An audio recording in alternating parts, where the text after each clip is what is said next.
Okay, so this is a recording of my understanding of fleeting Taskscaler and the plugin mechanism as it relates to auto-scaling in the GitLab runner.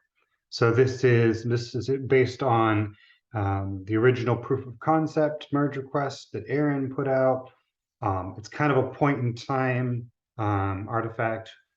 So some of the things would change, but so I'm going to focus on the large pieces that should remain in place even as we continue to develop this. So first, I'm going to take a few minutes and walk through the way that the auto scaling works now with Docker machine. This may be something you already know, but I found it really helpful for me to have context, and it helps to show what the differences are. Then I'm going to show you when, with this change, with this merge request, what happens inside the runner, like where does it actually get integrated. I'm going to show you what Taskscaler is and where it fits in, what its responsibilities are. I'm going to show you what fleeting is and what the plugins are and how they relate to the Taskscaler into the runner. And then I'm going to do a little demo to just kind of walk you through what it looks like when it actually runs, just so you can kind of check some of your understanding. So first of all, let's talk about the way that auto scaling works now. So there's an executor interface. This is sort of the first level of abstraction here. So an executor is something that is able to be prepared and run some sort of thing somewhere. And the executor provider is the thing that gives you that. So like these two together allow you to sort of run something without knowing exactly where it's running. We get one of these when the runner actually calls get executor provider right here. So if you look at where we're at, we're inside of GitLab runner in common. So this is the sort of common logic that actually drives the build. It says, hey, get me the execution provider for this executor, which is some string, which is a discriminator used to dispatch to the appropriate executor. And of course, when it calls, executors are registered on import. So like the way that get executor provider is able to find executors is we import them somewhere and they all call, register executor provider with some string and give this implementation. So yeah, so basically the provider gets called, create, gives back an executor, and we use it here when we actually run the build. So we run a thing. Okay. So Docker machine. So drilling down specifically on one of these providers, it has a provider and it is a provider because it's kind of a wrapper. So what the Docker machine is able to do is you can see over here, it has all the methods that are necessary to be a has all the methods necessary to be a provider, but under the hood, it actually has a provider as well, which is the actual provider. Because what it does is it actually creates a VM and then uses the provider to get an executor to run inside that VM. So a layer of indirection, which allows for auto scaling and to be injected. The executor actually has the Docker machine provider has the auto scaling in it, which kind of makes sense. Like there's some, you sort of configure idle count, idle scale factor. It looks for the free machines. So when a job gets assigned to this machine provider and you try to acquire, the machine, it looks for one, it gets you one, and at the same time, it also makes sure that there's additional capacity for the next time. So auto scaling, the instance lifecycle, job assignment are all pretty tightly coupled into this little provider here. then sort of uses that machine that you get back to actually in the prepare stage, it actually uses the underlying executor here to delegate.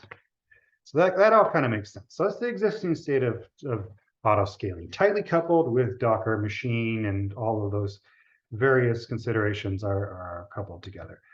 So let's take a look at this pull request, or this, excuse me, merge request, and let's see what changes it makes. So first of all, adds a new folder. So there's a new, in executors, there's a new internal folder, and there's a new provider and a new executor. What is this provider? Well,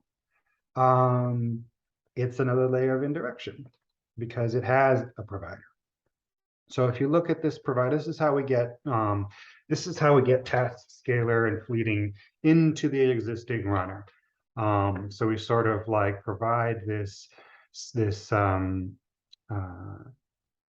other provider is able to delegate to some other concrete provider. It has task scalers. So when it delegates, it actually uses task scalers. I'm not actually sure why there's more than one. Maybe I'm missing something. But one way or another, it uses Taskscaler to actually do the underlying work. So this is kind of just a shim. This gets this into the existing runner. So Taskscaler itself is a new library. It's a new project. So what does this thing do? Well, obviously it does autoscaling. It's a scaler of some sort.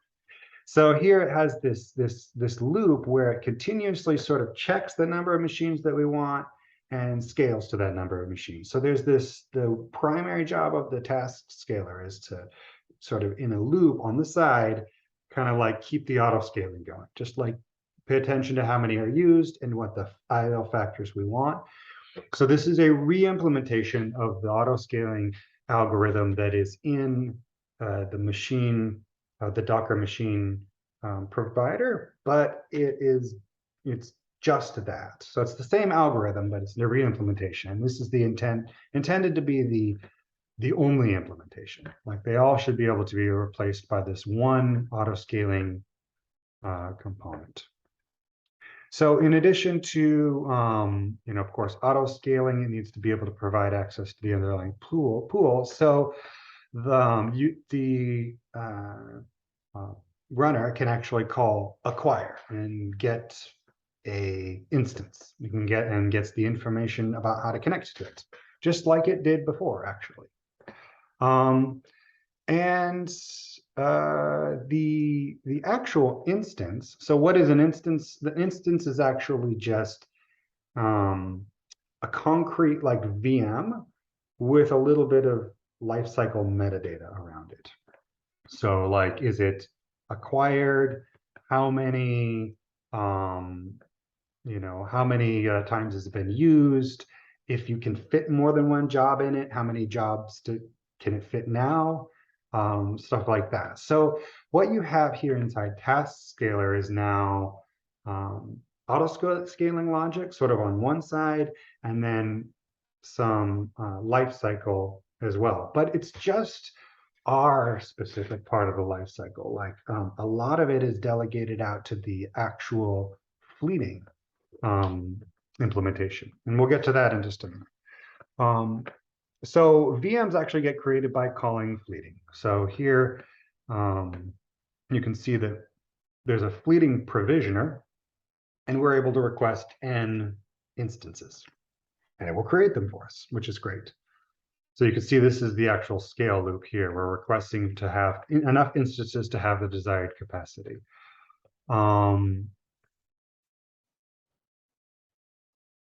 So yeah, there's a provisioner here. So I got to tell you what Fleeting is as well. Yeah, and the only thing that you actually get out of Taskscaler is the acquisition, this information to connect. So yeah, this kind of like takes a couple concerns and puts them outside of the runner, and downstream puts the actual machine creation concerns in a plugin. Let me show you how that works. So a fleeting provisioner basically just wraps an instance group. The fleeting is a new project as well. So it's sort of like Taskscaler, fleeting, and then there's going to be individual plugins. The callers request that an instance will be created here. And it actually calls increase on the underlying instance group. So inside of fleeting, there's another layer of indirection, which says, okay, here's a pool of VMs, and you can increase, get more, decrease, and you can get connection info for a particular VM. Of course, we need that. And update. I'm not sure what that does, but it does something. And so each one, and so now what's hidden behind this interface is going to be all the cloud providers, everybody that provides VMs. So it's a little bit different from Docker Machine, because in Docker Machine, you tell Docker Machine, you shell out to Docker Machine, and you tell it, hey, I want this machine in this provider, and you give it all the relevant details, and it makes it for you and gives it to you back. So the runner itself, the Docker executor, has to know everything about the VM. So you couple the details of the specific machine with, again, that very tightly coupled Docker Machine implementation in runner. So here you just have an interface. So that's super great. What is it? It's a plugin. So that's kind of weird. Why? Why do we actually need to have a plugin? Well, there's n different VM providers, right? It'll be all the major clouds and then a bazillion other like weird places you can run things. You don't want to import all of those SDKs into your Golang binary, because you're going to have to resolve all dependencies, and that might not even be possible. And Go's existing plugin mechanism isn't really much better, because it requires you to have the exact same set of dependencies. So this is where HashiCorp's Go plugin comes in. It's a way to sort of isolate all of the dependencies in the build of the plugin from the actual thing that uses it, but it provides a really nice mechanism and protocol for bridging it, especially from Go to Go, where you pretty much just use it like it was local. So you won't be able to trace it. You won't be able to like step through it because it's in a separate process, but like its usage is actually very natural. It's a fairly mature piece of technology, so I don't feel too concerned about it. And I've worked with it before, so I'm familiar with it.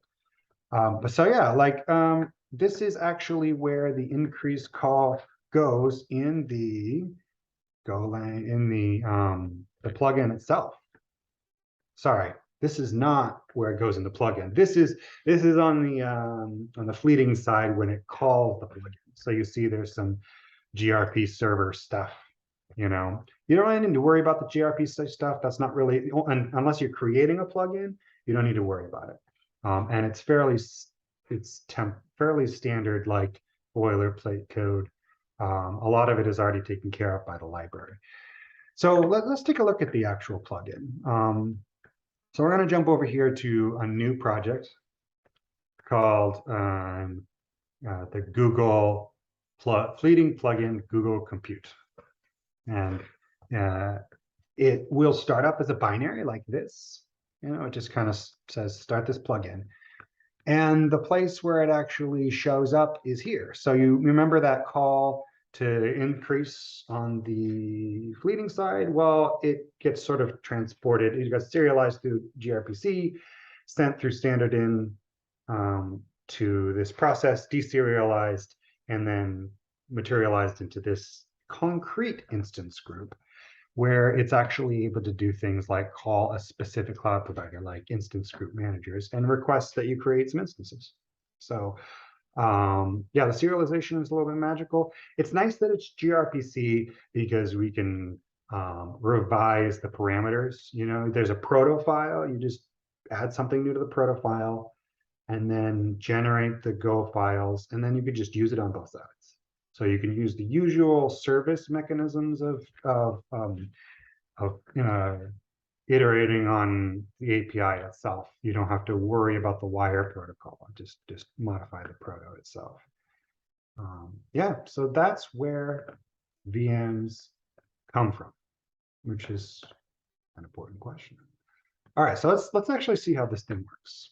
Okay, so I'm going to kind of take you over here to my workspace where I have all of these various projects checked out and used Go workspaces to wire them together. And so I'm just going to run. I'm going to run the runner in Delph just so we can break. So I'm going to go ahead and tell it to start up. And the first thing that it's going to do is it's actually going to fire up the leading provider, which is going to fire up the plugin. Right now, the plugin is actually directly hard-coded, which is actually good for these purposes because it means I can actually step through it. And it's going to actually get, it actually cleans out all the old instances and creates new instances. So you can see it wants to have 5 and it's got its 5 here. So it's ready to run jobs. Okay, so that's super great. So what I'm going to do is I'm actually going to put a breakpoint in here at an interesting place. And I'm going to put a breakpoint at the in the internal executor. So when we run a job, it's going to ask the provider to please give it an executor. And that's where we're going to kind of pick up the thread here. So let me actually come over here. What I'm doing is this is actually connected to my little dev project in GitLab.com. And I've got a kind of a hello world pipeline. So I'm just going to tell it run the pipeline. And it has configured to only use this runner. So here we are. Great, we got a executor. So let's take a quick look at the stack. And you can see here, we're inside of the common build logic. It says, hey, create me an executor. And this particular job is being routed to our internal autoscaler. So this is the shim that gets us into this new code path. Great, super duper. All right, so let's go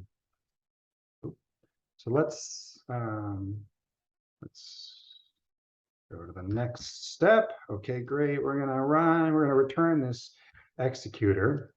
This is super duper. All right, we're gonna run prepare on this executor. And so we're stepping into the prepare step. We've got an acquisition. What did we get?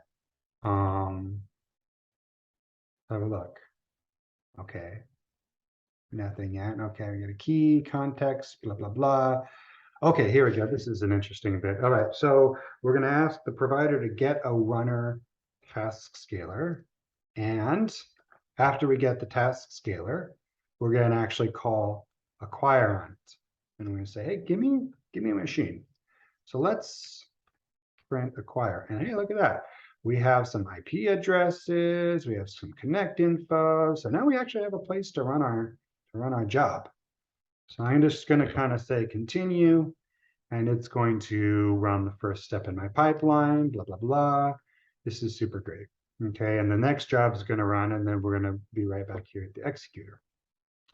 So that kind of consumes a machine, actually. So you can sort of see here, that machine that ran the job is now being stopped and thrown away. So we do actually need to replace it, right? Like every time, we need to make sure we auto-scale. So let's take a look at the auto-scaling logic. So I'm going to go into the fleeting provisioner here. And I'm going to go ahead and let this job run, and that job run. And what we've picked up the new thread when the auto-scaling loop actually asked for more VMs. So if we look at the stack here, you can see here we've actually got the fleeting provisioner, which is kind of running at the top level. And we've asked it to provision, which is what fleeting provisioners do. Okay, so let's step into increase and let's see actually what happens here.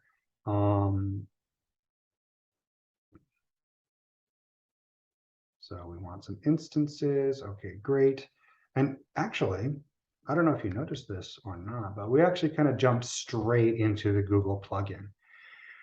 So from the provisioner, we would have at this point, if we were actually using the separate binary, which we will as soon as this lands, like that's the plan. That's of course the value of this.